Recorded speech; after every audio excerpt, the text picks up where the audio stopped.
राना साहब, मौलाना फजलुर रहमान साहब ने जिस खदशे का इजहार किया, जिस नाराजगी का इजहार किया, उस नाराजगी के बाद अब पीडीएम के मुस्तकबिल को कैसा देखता? बिस्मिल्लाहिर्रहमानिर्रहीम, अस्सलातु वस्सलामु अलैका या सय्यदी या रसूल अल्लाह, अस्सलातु वस्सलामु अलैका या सय्यदी या हबीब अल्लाह। देखिए यासर, हाली मौलाना फजलुर रहमान को ना लें। याद करें, मैंने कल के प्रोग्राम में कहा था कि दुबई मीटिंग के बाद MQM, ANP, मौलाना फजलुर रहमान, अख्तर मेंगल और वो तमाम सियासी जमातें जो इनके साथ PDM के इत्तेहाद में शामिल थीं, जिन्होंने हुकूमत को गिराने में या रजीम चेंज में अपना रोल अदा किया था, उनमें से सब सियासी जमातें जो हैं वो नाराज थी। उन्होंने मौलाना फजलुर रहमान तक ये गिला पहुंचाया कि मौलाना साहब, इक्तदार के मजे दो बड़ी सियासी जमातें लूट रही हैं।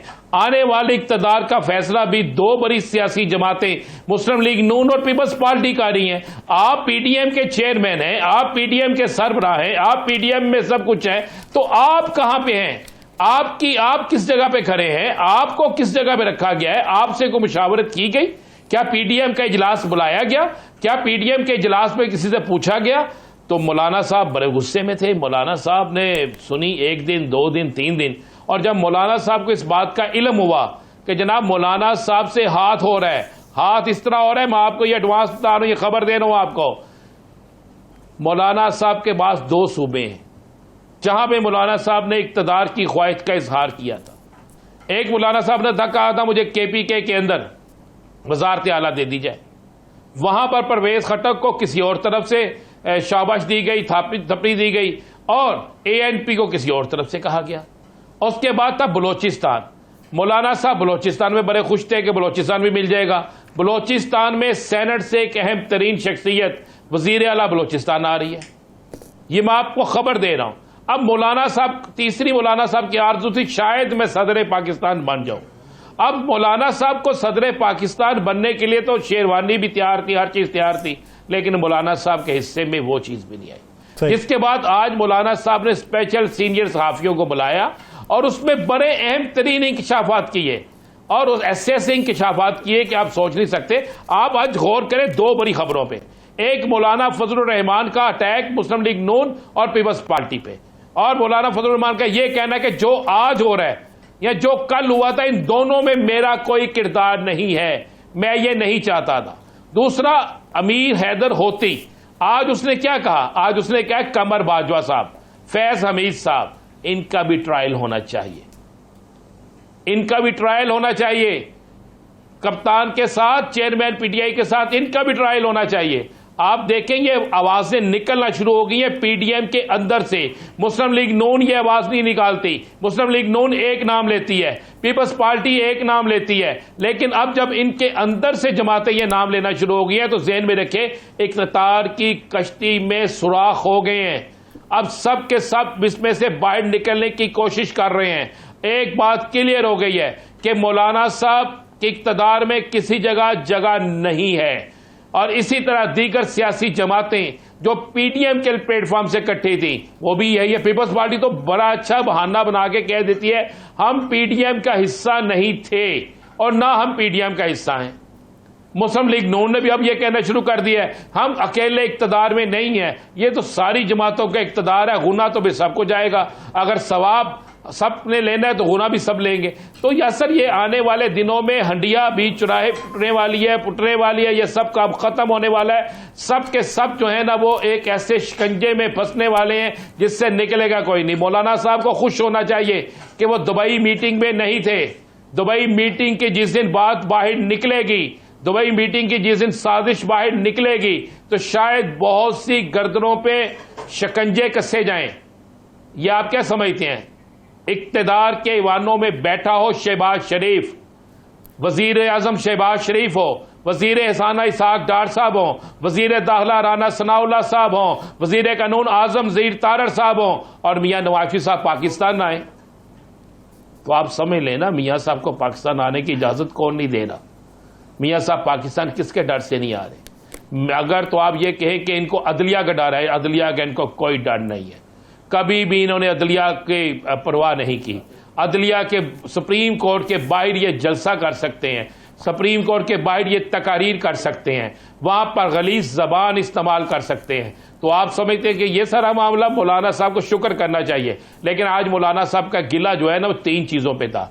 एक, मीटिंग के हवाले से। दूसरा, मौलाना साहब ने जो डिमांड की थी वो कोई डिमांड पूरी नहीं हो रही। तीसरा, मौलाना साहब सीट एडजस्टमेंट की तरफ जाना चाहते थे।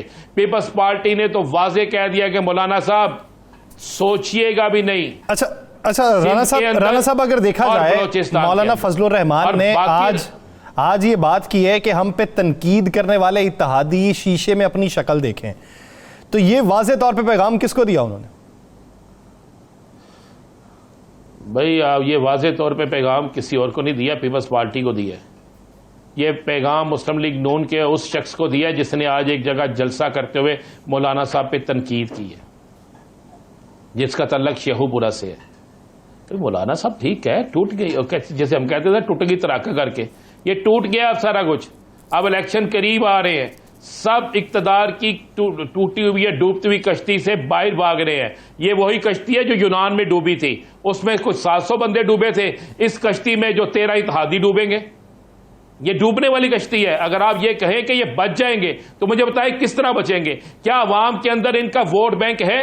वो लोग जो बेचारे लोड शेडिंग से तंग हैं, वो लोग जो महंगाई से तंग हैं, वो लोग जो बेरोजगारी से तंग हैं, वो जिनके बच्चे अब स्कूल नहीं जाते, वो लोग जो मेडिसिन नहीं खरीद सकते, वो लोग जिनके घरों में अब 2 वक्त की रोटी नहीं है, वो इनको वोट देंगे? बिल हुक्मरानों ने नहीं देना, ये बिल आप और मुझ में से निकलना बिल। जब हम में से बिल निकलेगा तो फिर इक्तदार के ईवानों में बैठे लोगों को वोट नहीं, इनको इंशाल्लाह जूते पड़ेंगे। अगर यही हालात रहे, मैं आपको ठीक कह रहा हूं। आप नहीं तो बाइट निकल के देखें ना, आप किसी से जाके पूछें, किसी रेडी वाले से पूछें, किसी रिक्शे वाले से पूछें, किसी ट्रांसपोर्टर से पूछें, किसी होटल के बाहर खड़े हो जाएं, आपको सफेद पोश लोग वहां पे खड़े नजर आएंगे जो हसरत बड़ी निगाहों से ना ये देखते हैं, या अल्लाह किसी का बचा हुआ खाना जो वो लेके जा रहा है शायद मुझे दे दे। ये आलम हो चुका है, इसलिए कि ये इक्तदार के ईवानों में बैठे लोगों को सवाए अपने मुकदमात खत्म करने के, सवाए साजिश करने के, सवाए मुकदमात बनाने के और काम कोई नहीं। अच्छा राणा साहब, अगर देखा जाए आपका दौरे को छोड़ते हैं, आपने क्या किया? 1 साल 5 माह हो गए, क्या किया आपने? कोई एक काम ऐसा जिसमें अवाम आपको वोट दे? राणा साहब, रजा रब्बानी साहब कहते हैं, ये मैं उसी पे आता हूं। रजा रब्बानी साहब कहते हैं ये IMF की जो मेल मुलाकातें हैं ये पाकिस्तान की सियासी खुद मुख्तारी का खात्मा है। दूसरी तरफ हमारी वज़ीर इत्तलात मरियम औरंगज़ेब साहिबा कहती हैं कि ये जो मुलाकातें हैं ये सियासी अमल का हिस्सा हैं। अब एक तरफ हुकूमत में बैठे हुए ये कह रहे हैं कि ये अमल का हिस्सा हैं, ये सियासी पॉलिटिकल स्टेक होल्डर से मुलाकातें होती हैं, दूसरी तरफ से बड़े इत्तेहादी का बयान ये है कि सियासी खुद मुख्तारी का खात्मा है। बात माने तो किसकी माने? बात, मुझे एक बात बताएं, मुझे तो रजा रब्बानी की बात में वजन लगता है और रजा रब्बानी की बात माननी चाहिए। अगर कभी उस आज के दौर में अगर उन्होंने कोई सही बात कह दिया तो, वैसे तो काफ़ी जगहों पे खामोशी इख्तियार कर जाते हैं, तो ये दुरुस्त बात है। कर्ज हमें देना है, कर्ज पाकिस्तान को देना है, निकलना आपकी और मेरी हड्डियों से है, लेकिन मुलाकातें सियासी जमातों से जाके करनी है। एतमाद जो है वो लेना, गारंटी सियासी जमातों से लेनी है। कभी क्या IMF ने ये बात चाइना में जाके की थी? क्या IMF ने ये बात भारत में की थी? क्या उसने जाके बांग्लादेश में की थी? क्या उसने श्रीलंका में की थी? चाइना और भारत में क्यों करेगा? वो तो उसके प्रोग्राम में तो शामिल ही नहीं है सर। तो मुझे मिलता है ना, फिर ऐसा ही होता है ना, जो नहीं शामिल, जो मुल्क शामिल थे क्या उसमें की थी? तो ये चीजें नहीं थी। बात यह है कि आपने जब हर जगह कशकोल लेकर जाएंगे, जब आपके वजीर आजम किसी जगह जाकर ये बात करेंगे मैं कुछ पैसे मांगने नहीं आया, जब आप किसी की हलफ बर्दारी की तकरीर में जाके कहेंगे जनाब आंबों की पेटियां लेके आया हूं, जब आप जाके कहेंगे मैं अपने कपड़े बेच दूंगा, अपने आप को बेच दूंगा, लैपटॉप दूंगा, मुझे तो डर लग रहा है, जब इन्होंने कहा मैं कपड़े बेच दूंगा, आटा दूंगा, आटा महंगा हो गया था, अब इन्होंने कहा लैपटॉप दूंगा तो लैपटॉप महंगे हो जाएंगे। भाई इस मुल्क के नौजवान को नौकरी दो, इस मुल्क के नौजवान को यूनिवर्सिटी से फारिग होने के बाद बाइज्जत रोजगार दो, इस मुल्क के नौजवान को इज्जत दो, इनके लिए फैक्ट्रियां लगाओ, इनके लिए इंडस्ट्री बनाओ, ये सारा काम होना चाहिए। आप हमारा आलम क्या है? हमारे लोगों के लिए फैक्ट्रियों की बात कर रहे हैं। कराची में बारिश होती है, लोग रहमत की बजाय से जहमत कहते हैं। कराची में लाहौर में बारिश होती है। सर मैं ये अभी एक फुटेज आपको दिखाता हूं जरा। अगर आप ये बैक पे एक फुटेज देख रहे हो, इस फुटेज देखें, मुझे लोगों ने भेजी है। एक मस्जिद है, आज के दिन तक ये भगतपुरा में, यसरफ कॉलोनी में मदीना मस्जिद है, इस मस्जिद के आगे से आज के दिन तक पानी नहीं निकला।